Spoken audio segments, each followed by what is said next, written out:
I'm David Thomas. This is Mr. Josh Blevins. We're here to give you another weekend wrapped up. The week has wrapped up, and now it's time to talk a little bit about what's happened this past week. There's a lot of stuff that's been going on. I know, Josh, you've attended a lot of meetings. Yeah. But before we get into that, I want to stop and thank our sponsor, Dennis Young Insurance. And let's just hear a word from him, and then we'll dive in. All right. What you want with the personalized service you deserve at Dennis Young Insurance Agency. As a local independent agency, we offer coverage from several different companies, including Erie. So whether it's auto, home, life, personal, or business, we can find the right coverage to meet your unique insurance needs. And with a rate lock advantage, your rates won't go up as long as you do not change drivers, autos, or addresses. Contact us at Dennis Young Insurance Agency, insuring Shelbyville and surrounding areas since 1988. Welcome back, folks. We're here to discuss a few things that happened this past week and just give you a little highlight of it, so to speak. And I know, Josh, you've been to several different things. You went to the county commission meeting. City council met this week. They had a study session, and city council had their full session. Full session, full session, full county commission session. Compared to last week, not quite as busy. Didn't have as many moving parts, but we definitely had a few things go on at the county commission. Commissioner Boutwell presented a resolution which got passed unanimously to try to push the state along on the 437 bypass coming from the El Bethel side of town over to 231. Right. So we can try to pull some of that traffic off the Jennings Lane, Old Nashville Dirt Road, right. Shaw Road, that kind of that where the people on my side of town cut through to get on your way up to Murfreesboro up to 24. So right. Last word he'd gotten from Pat Marsh was that the project had kind of died in the water. So he just thought, having something from the county, just kind of kick him in the rear and say, hey, how about us? Yeah, it's we good. could really That's use good this, to do that. so. It's not, and I know the city did the same thing. They sent a letter to the state. They've been, I asked them at their meeting, and they said that, city manager has been kind of trying to push along TDOT, and they've also got a corridor study that I think also includes 41A that they're doing as well, just kind of looking at that, because one of the many things coming along at the city is obviously all the development on that side of town. And I saw some early pieces. They got the traffic study. I was about to mention that. On the big development that should be up for the swing property. Either in April or May, the swing property. And the early numbers that I heard don't look good. It looked like they studied Mack Street, Cloverdale, and Jennings Lane getting onto Union Street. Right. And the numbers that they came up with, it looked like it could double or triple the amount of time you sit at those intersections trying to go through in the morning and afternoon. That's fun. And they're already, as you know, some of those intersections are already not fun, so they could get a whole lot less fun if things go forward as they're currently proposed. Yeah, so I'm anxious to see that released and how that affects things moving forward in that area and development. That's more than just that development too. You got the Jennings Lanes thing still hanging out on the limb. And I think the traffic study took into effect all that was going on there, and we'll know sometime in the coming week. We should get the next planning commission meeting, and we'll know what's coming up on the agenda. Stay tuned to Shelbyville Now, because we're going to keep an eye on that, because in the next 6 to 8 weeks, from what I'm seeing in the pipeline, we're looking at 12 to 1,300 residential units are going to get voted on in a 2-month period. That's a small city, Josh. Well, in Shelbyville, the highest ever approved in an entire calendar year is 941. And that was a lot. And that was 2 years ago. That was 2022.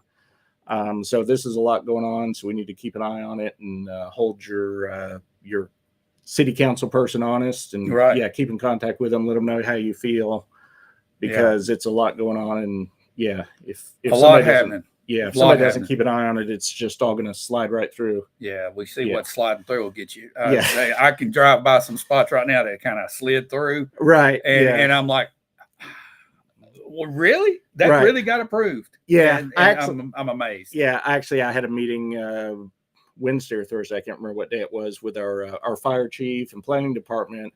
And we discussed some of that. Some of the developments that are currently being built are on the far outskirts of the city limits. Right.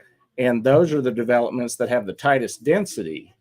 So for the fire department, they have a certain ISO rating they have to hold, and it's really stretching them thin to hold on to that rating, to have to go to the far edge of town and then possibly fight a fire on 2 residential structures when your structures are 10 feet apart, 15 feet apart. And those other homes are at risk when they're that close together, and then that affects our insurance rates. It could affect insurance for the whole city. So so if you go from a ISO from a 2 to a 3 or to a 4, I mean, you're talking about pretty big increases going down categories like that. And particularly for businesses and stuff that pay really high insurance premiums. I mean, it could be serious for one. So that's a big concern that I think people don't really think about until after the fact. Oh, wow, we lost our rating. Wonder why. Right. And it's good that he has got that in front of him. Right. He's watching that nonstop. Yeah, and our planning department's watching that, and they've got some possible changes on the horizon as far as increasing our minimum setbacks and increasing our green space. And I'm hoping they start moving forward on that quickly because, as I said, we got 1,300 coming in the next few weeks. I mean, they're just going to keep coming after that. Well, let's think about floodgates open. Let's think about this now, just in sheer numbers. If we've got 1,200 in that one area, that west side of town, and you figure 3 people per home, right? It's 3,600 people. It's 3,600 people, and that's probably 3,600 people, probably about the same amount of cars. In that neighborhood, you'd expect, maybe 2,400 cars or so. Yeah. Well, that's a lot to throw on the traffic, and there's already a wait. So this study, if it puts that into the factors, then this study is going to come back and think, well, everything, our wait time is going to be double and triple what it has been. Yeah. So hopefully city council thinks twice about just letting these things go through as they're proposed and without having some changes made to them. So, all right.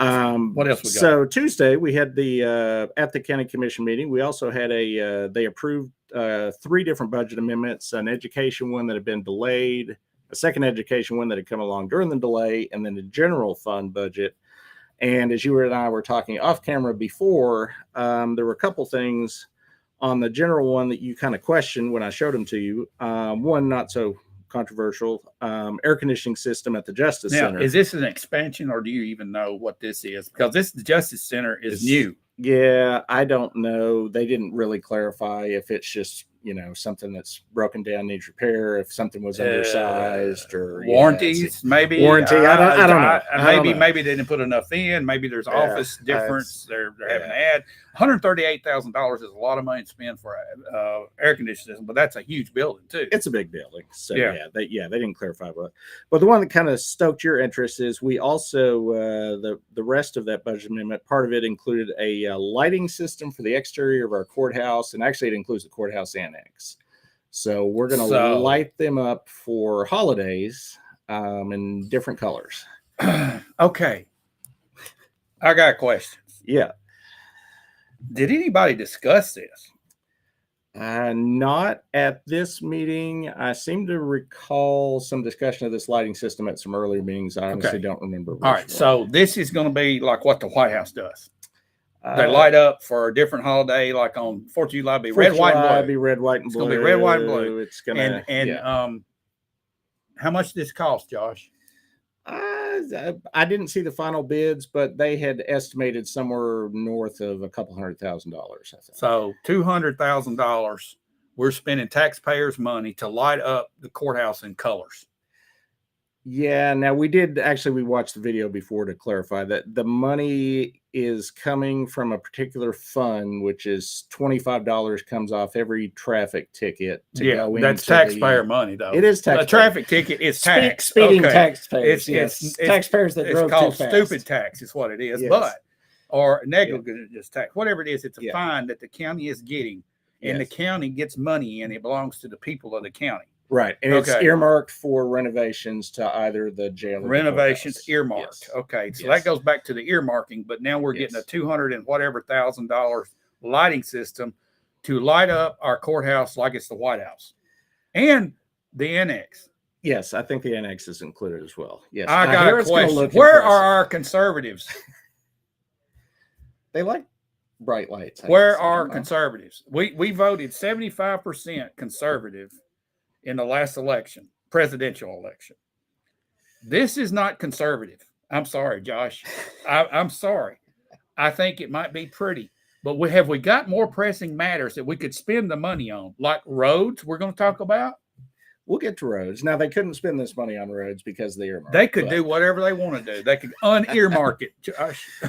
I don't know about that, but yeah, there's a way. Have to be it's in that. It's in our. It's our money. Yeah. We ought to be able to do what we want to with it. Right. Okay. That ain't one of them. That's Yeah. just not one of them. I'm sorry. Also, if we've got floodlights up there already, can't we just change the bulbs out? That'd be a lot of work. This is probably all automated. So yeah.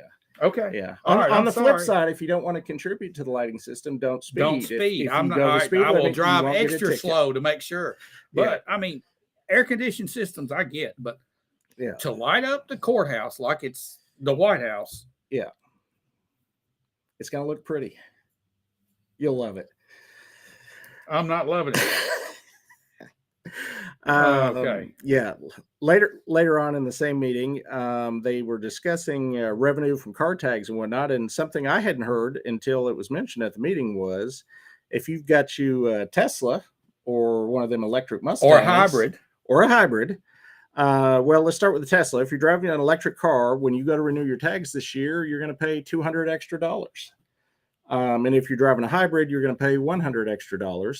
That's a new state, I guess you'd call it a tax. Yeah. And the reasoning for that was our roads and our repaving is paid for with gas tax. And obviously, if you're driving a Tesla, you're not paying gas tax. So they thought, God forbid, somebody skipped out on some taxes. Are we paying taxes on the electricity? You are paying some taxes on the electricity, yes. So now we're paying gas tax on an electric car. You're paying gas tax on your electric car. We got you. Okay, So, all right. This isn't the county. This is the state that has done this. Came down from But the state. unfortunately, Yes. our clerks up at the office are going to have to explain to people when they bring their Tesla registration up, we're going to hit you for 200 more. That's not my fault. Right. The people that pass this ought to have to collect it. It's not fair to our clerks up here to have to listen to this because I know it's coming. Yeah. What else we got, Josh? We had a school update, and I think you're actually doing an interview later next week that'll go more into schools. Right. But just briefly, Cartwright Elementary, they're due to get the keys for that. June 10th, I believe, was the date I heard, but sometime in June for sure. The bigger thing there is just keep an eye on the education budget. Hopefully the TISA money keeps coming in, because another state mandate by 2026, which I think a good thing, minimum salary for teachers statewide has to go to $50,000. Yeah. So we're going to have to, the issue is going to get how much is the county going to have to up their budget there, and how much TISA money is going to keep coming. Kick in so hopefully the state's going to do the majority of that. They set the minimum, so hopefully they fund it. Let's get that. Let's get that. So, we need to hold our state representatives' feet to the fire on this. We do, and I don't feel bad about that, because if you're a teacher, probably $50,000 is kind of low. They probably should be paying you about double that. Now. I mean, you got to be an investigator, a lawyer, you got to be a teacher, then you got to be a parent. Yeah, it's a big job. It's a big job, so I don't. Hats off to our teachers. Absolutely. So, mentioned during the economic development portion of the county commission meeting was there've been some questions about the Hampton Inn, and we were told that it's still on the drawing board. They're finishing up a site plan. It is going to be behind the Dunkin' Donuts where it was announced, and it'll be the first mid-tier hotel in decades in the county. So So mid-tier, that's the quality level we're talking about here, right? Better than Fleabag for sure. So, yes. All right, so we're talking about a 3-star hotel versus versus 1 or a 5. Yeah, okay. I don't want to speak poorly of the ones we have now, but it's better than the ones we have. So what's the mid-tier that we've got that we've in decades? I don't remember ever having one. I'm guessing some of the ones we have now, maybe when they were built were mid-tier. A little better than they. I have heard from some customers that were in town this week that our Best Western is really nice, that they've renovated, and they were really impressed with it. So that's a good thing to hear. Yeah. I always, when I have family come in, we do Airbnb just because we've heard so many bad stories about local hotels, but I've never stayed in one, so I don't want to. Well, Microtel is fairly new. I think it's in fairly good shape. Yeah. And then you've got the Best Western with their improvements. Those are two chains that have a big name. Hampton is going to be a big name for us. Right. Oh, for sure. So hopefully that's all on track. I mean, from what I've heard from the city, they've not seen a site plan or anything yet. So they're anxious to get going on it, I'm sure too. So hopefully that gets moving, because that's been quite a few months since that was first announced. So then we got to highway report. We this year got an extra $3.1 million to do paving projects. Nashville Dirt Road was completed already. Time out. All right. Yeah. All right. This is my question. All right. We paved the Nashville Dirt Road. Can we change it to the Nashville Paved Road now? Change the name. I'll make a motion. We change it to the Nashville Paved Road. Maybe you need to go to the next. Who's the commissioner out there? And I don't know who represents that road, but I do. Yeah. Well, see if you can talk to him. Talk to him. See what you can do. Next up is Fairfield Pike, and obviously that would just be the county portion of Fairfield Pike. Right. And that was already due to be paved over spring break. It got rained out. It's due to be paved again in the next week or two. They're just watching the weather. They can't obviously pave in a week that it rains 3 of the 4 days of the week or something. So next on the list after that will be Horse Mountain Road to 269 and War Trace. And then the final thing on that list from the extra state money we got is the Gant Road in the Wheel area. And that will use up our $3.1 million, which seems like not a lot of roads. But as we learned later on during the same meeting, it's now, with inflation and everything going on, $130,000 a mile to pave a road. So $3.1 million goes quick. Inflation has hit the cost of that as well as anything else. So that's something we have to be mindful of when our road department gets out and starts doing this. They're spending money. Yeah. And about an inch. Right. You're looking at considerable. And if we're going to keep our roads good, we have to fund it. Right. So, and that's what we're looking at. There's one part of this, the 20-year plan that you were probably going to bring up here in a little while. Right. Yeah. We'll go right to that. Yeah. Currently, we all of the pennies of property tax that goes into the road budget go straight to the paving, and they scrape together a little more than that out of state money, and they're currently spending about $1.5 million a year on paving, but that doesn't get us even every road paved every 20 years. I think they're currently at about 30 years. So if you do the math on this 1.5 million that we're spending now, and you back into it, what we're 8 miles, getting 8 miles of road paved a year. Yeah. Roughly. No, more like 10 to 12, but not a lot. Yeah. So what was the per mile rate? Yeah. 130,000. 130. I thought you said 180. So it's 130. So we are getting a little more than 10. Yeah. A little more than 10. But to actually set up a 20-year repaving plan, we'd have to up our roads budget to $3.3 million a year just on the paving side of things. Yeah. Which that would have to either come from keep getting these state grants every year, or we would have to increase how much the property tax we give to the roads. Steve Jordan's on asking the question, who's the grant writer for the county roads? Why aren't we contacting the governor's office to get more funding to county roads? I think that's what happened up here with this 3.1 million was a grant. Yeah, it was a grant. So hopefully we'll see more of that. Yeah. And I don't know who writes the grants or who applies for the grants. I would guess the highway department, but honestly, I don't know that. Yeah, it has to probably come from the department head to do that. Yeah. And I'd say it'd be Mark Clinton, but I'm just guessing. He might know, he can give us the answer to that, I'm sure. Right. But if we're going to keep good roads, I think that's one of the bedrocks and one of the foundations of a healthy county. Oh, sure. Is our road system. That's part of our infrastructure. It's more important to get roads built than it is to slide more rooftops in on top of dirt roads. Right. Yeah. All right. So, and this Nashville Dirt Road's really got struck my button here. Yeah, I know. You're not liking the name of that road. No, I don't like the name of the road now. Since we paved and paid a lot to do it, we need to call it. Yeah. Just a joke. Yeah. Right. And during the roads department, because solid waste department is kind of tied in with the highway department here, our solid waste contract is coming up for a rebid. And because of a lot of changes in landfills in the area, Rutherford County's landfill kind of I don't know if they completely stopped accepting or they've cut back on what they'll accept. But either way, we're looking at $250,000 to $350,000 increase in what we pay to have our waste hauled off on the next contract. Now, is this county or city or this both? is county. This is a county contract. Well, you would for think the tonnage. city is going to be in the same situation as well. At some point, the city will be in the same situation. I don't know if they're on the same contract cycle, if they may have a different cycle. They may be a year or two out of their contract running out. I know there's a landfill that's out north of Murfreesboro off of 231 out around Watertown in that area. And from what I'm understanding, that they have basically shut things off there, and a lot of our garbage was getting delivered, was being used. That landfill was being used for a lot of our local stuff. The commercial side, the BFI, I think, was using. Right. And somebody out there probably knows this, but I think that situation is going to create a problem for a lot of this area. I think that's probably part of the equation here. Yeah, it's just going to have to be trucked further. And I mean, nobody wants the landfill in their backyard. No, so even the people that have it in Rutherford County, they'd rather get rid of it. No. So yeah, we don't want one here either. So yeah, definitely not. And then the final report of at the county meetings was our property assessor.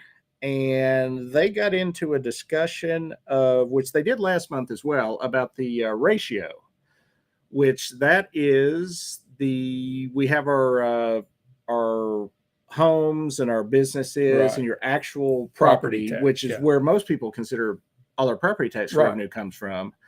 But what if you don't own a business, you may or may not know, is anyone that has a business also pays a tax on their personal property. Yes, they do.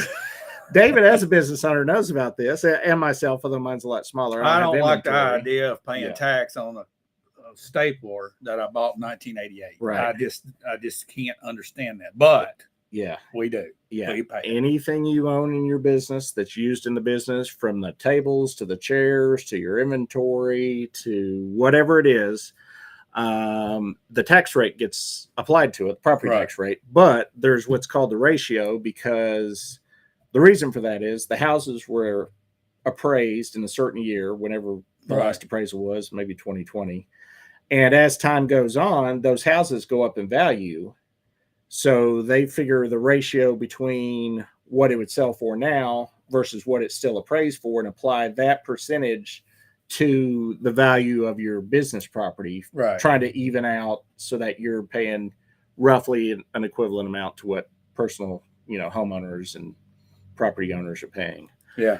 So this year, I think the number was, because our ratio, I'm looking at our paperwork, was about 0.6556 for this year. So there was a reduction of about $1.5 million in property tax that they didn't get on business owners. But honestly, I'm not a fan of the personal property tax. So if they just got rid of it completely, it would be making me happy too. So because you're also paying into the sales tax system. Yeah, exactly. You're also paying taxes on your building. We pay air tax, man. You're paying all kinds of taxes. Just not a fan of the personal property tax. But it's there, so we pay it. Okay, Steve Jordan, it's coming in here. Back to the road situation. What do tourists think about Shelbyville coming in and seeing all our potholes? What tourists? That's my question. Well, do we have tourists? We were the 49th out of 95 counties. We found out last week. So there's tourists. Of what? Remember, they're coming to the celebration. They're coming to Nearest Green. They're going to Bell Buckles. Okay, all right. They're passing through here. Well, and stopping at the world's longest bar. Okay. Having a couple drinks. Okay. All right. Yeah. So government does have a spending problem, Stephen. There's no question about it. The $200 and whatever $1,000 lighting system is is going to be my test subject to prove that this is just nonsense, and this has got to stop. Yeah. We cannot sustain this type of bonehead decision making. I'm sorry. They're going to be pretty. You're going to love them. Okay. All right. Okay. Whatever you say. But back to where we were. I'm sorry. No, the lighting system has me triggered. I know. You've been triggered today. That was pretty much it for the county. The city meeting, I'm not sure we even went 30 minutes. They approved a few grants, applications for grants. We got one for Public Works, one for the fire department. We do the same one every year. We apply for funding for 3 new firefighters. The state pays for the first 3 years of their salary if we get the grant, and then we're responsible for their salary after the 3 years.